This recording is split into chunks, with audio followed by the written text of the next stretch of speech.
कारक समझाए थे कि कारक किसे कहते हैं। कारक क्रिया से जिसका सीधा संबंध हो उसे कारक कहते हैं। और कारक के 8 भेद हैं। कर्ता, कर्म, करण, संप्रदान, अपादान,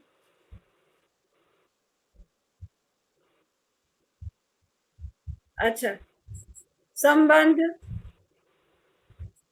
और अधिकरण, उसके बाद संबोधन। उसके बाद हम समझाए थे कि कारक, कर्ता, कर्ता कारक किसे कहते हैं और इसमें कौन सी विभक्ति लगती है। तो जो किसी भी वाक्य में जो कर्ता होता है वह कार्य को संपादित करने वाला होता है। अभी साधारण से हम लोग समझें, तुम पढ़ रहे हो तो इसमें कर्ता कौन है?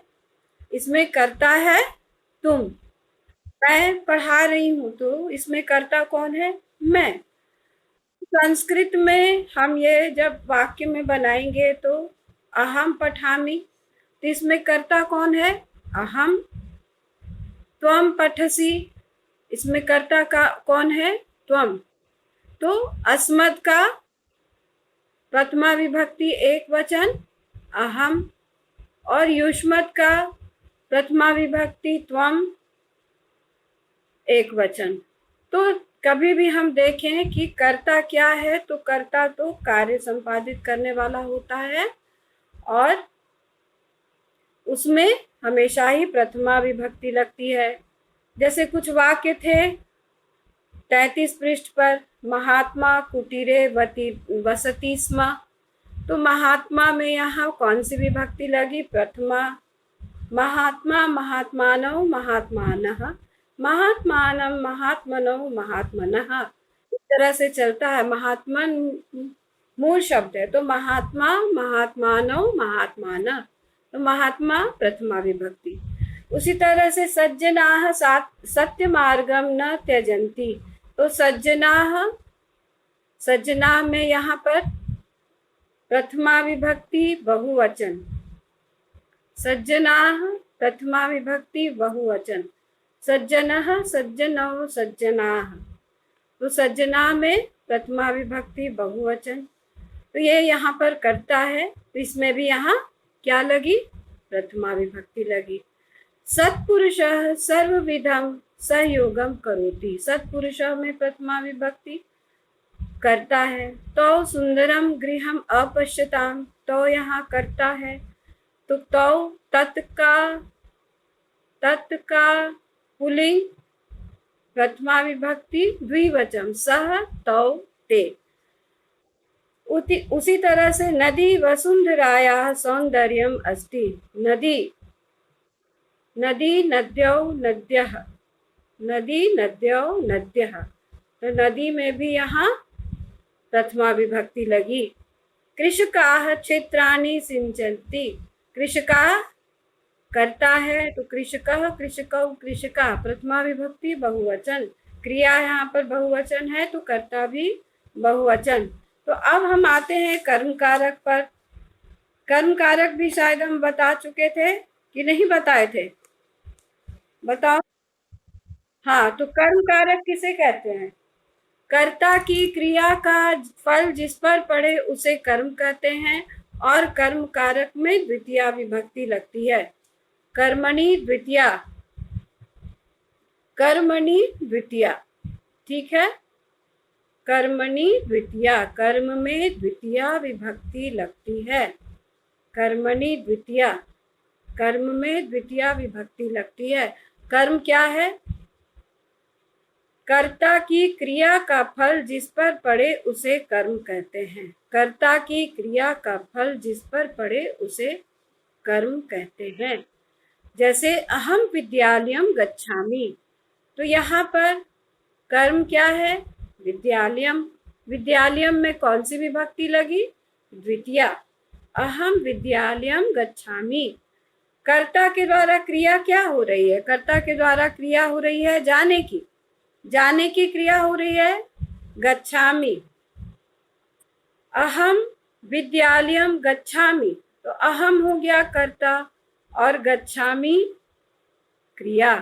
विद्यालयम द्वितीया विभक्ति विद्यालयम, अहम विद्यालयम गच्छामि, अहम विद्यालयम गच्छामि, विद्यालय में द्वितीया विभक्ति लगी कर्म, है ना। अब तो उसी तरह से अहम पुष्पम जिघ्रामि, मैं पुष्प सूंघती हूँ, पुष्प यहाँ कर्म हो गया। अहम भोजनम खादामि, तो भोजनम यहाँ कर्म हो गया, खाने की क्रिया का फल किस पर पड़ रहा है, भोजन पे पड़ रहा है। अहम चंद्रम पश्यामि, कर्ता की क्रिया का फल किस पर पड़ रहा है, चंद्र पर पड़ रहा है, तो चंद्रम में द्वितीया विभक्ति लगी। और भी देखें हम, अहम ग्रंथम पठामि, पढ़ने की क्रिया का फल किस पर पड़ रहा है, ग्रंथ पर, तो ग्रंथ क्या हो गया, ग्रंथ क्या हो गया, ग्रंथ हो गया कर्म। अहम ग्रंथम पठामि, ग्रंथ क्या हो गया, कर्म हो गया। और वहां पे वह ग्रंथ शब्द किसके समान चलेगा, ग्रंथ शब्द बालक के समान चलेगा, क्योंकि ग्रंथ में अकारांत पुल्लिंग है, ग्रंथ शब्द अकारांत पुल्लिंग है। ग्रंथः ग्रंथौ ग्रंथा, बालकः बालकौ बालका, तो ग्रंथम में द्वितीया विभक्ति लगी, ग्रंथम।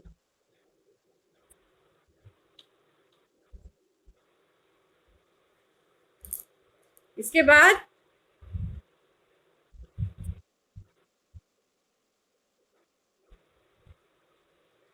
अब देखो, गुड मॉर्निंग।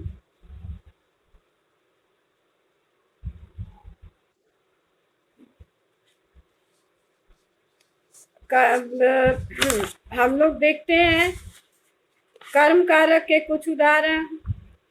गायकः गीतम गायति, इसमें कर्म कौन हो गया, इसमें कर्म हो गया गीतम। लेख लेखका, लेखम लिखति, कर्म कौन हो गया, लेखम। राम वस्त्रम धारयति, कर्म हो गया वस्त्रम। सीता पुस्तकम पठति, कौन हो गया कर्म, पुस्तकम।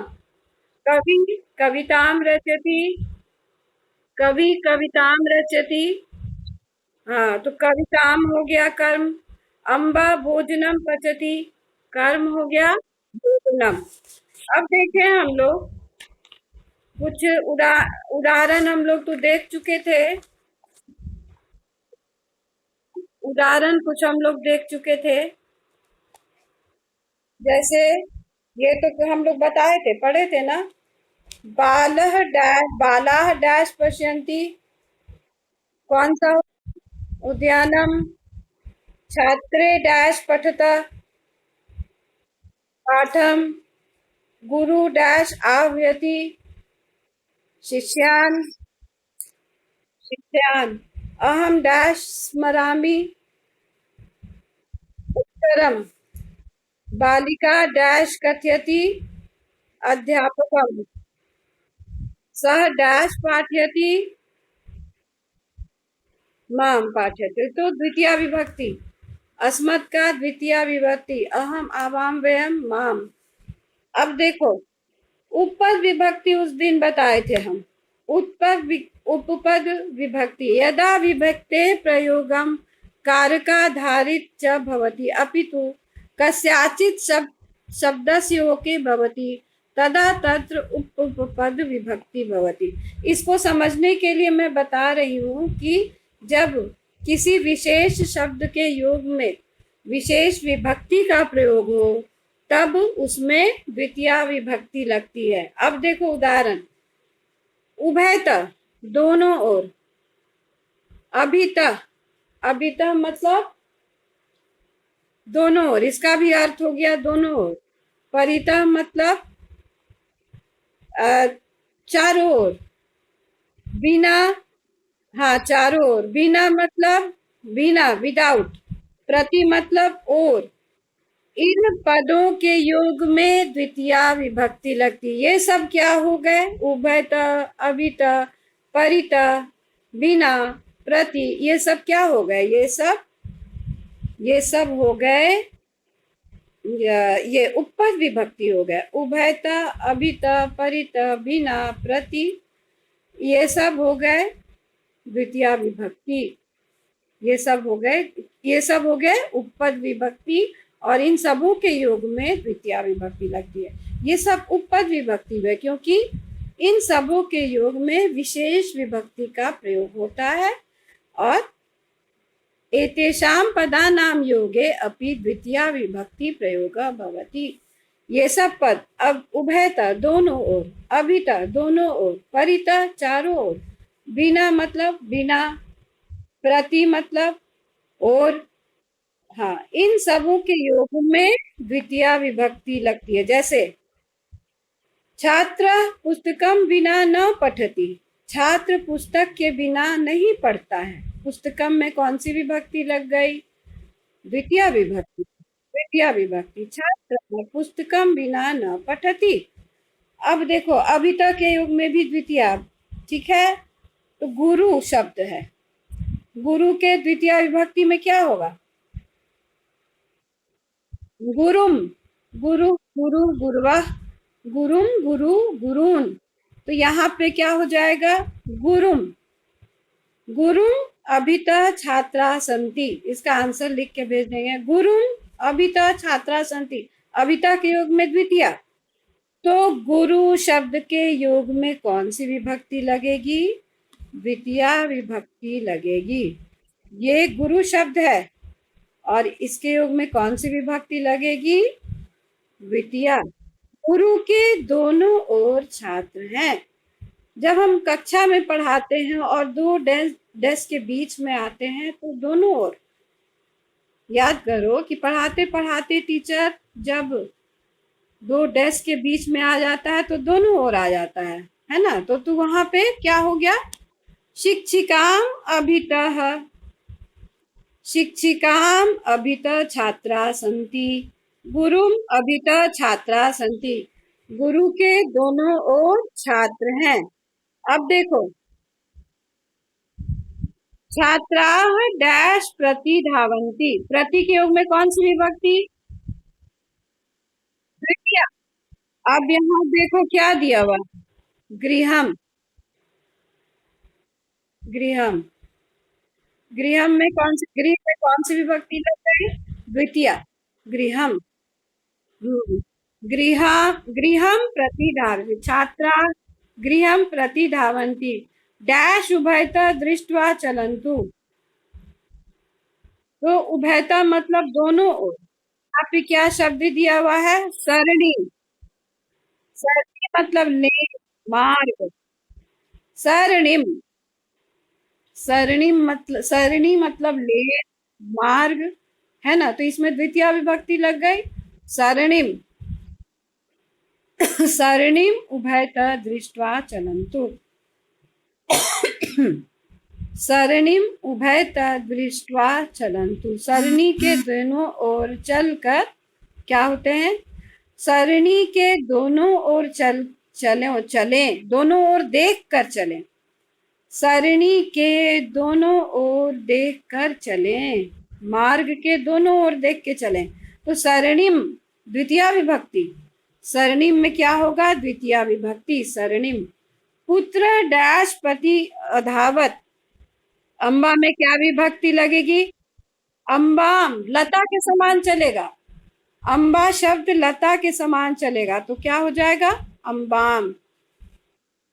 तो पुत्र अम्बाम प्रति अधावत। पुत्र अम्बाम प्रति अधावत। डैश परितः शिष्या तिष्ठन्ति। डैश, हाँ, तो आचार्यम परितः, आचार्य के चारों ओर क्या है? शिष्य बैठते हैं। आचार्य के चारों ओर शिष्य बैठते हैं, ठीक है। आचार्यम, आचार्यम परितः शिष्या तिष्ठन्ति। आचार्य के चारों ओर शिष्य हैं। राम डैश बिना न क्रीडति। राम मित्रम बिना न क्रीडति। राम मित्रम बिना न क्रीडति। मित्र, मित्रम, ठीक है। राम मित्रम बिना न क्रीडति, ठीक है। राम मित्रम बिना न क्रीडति।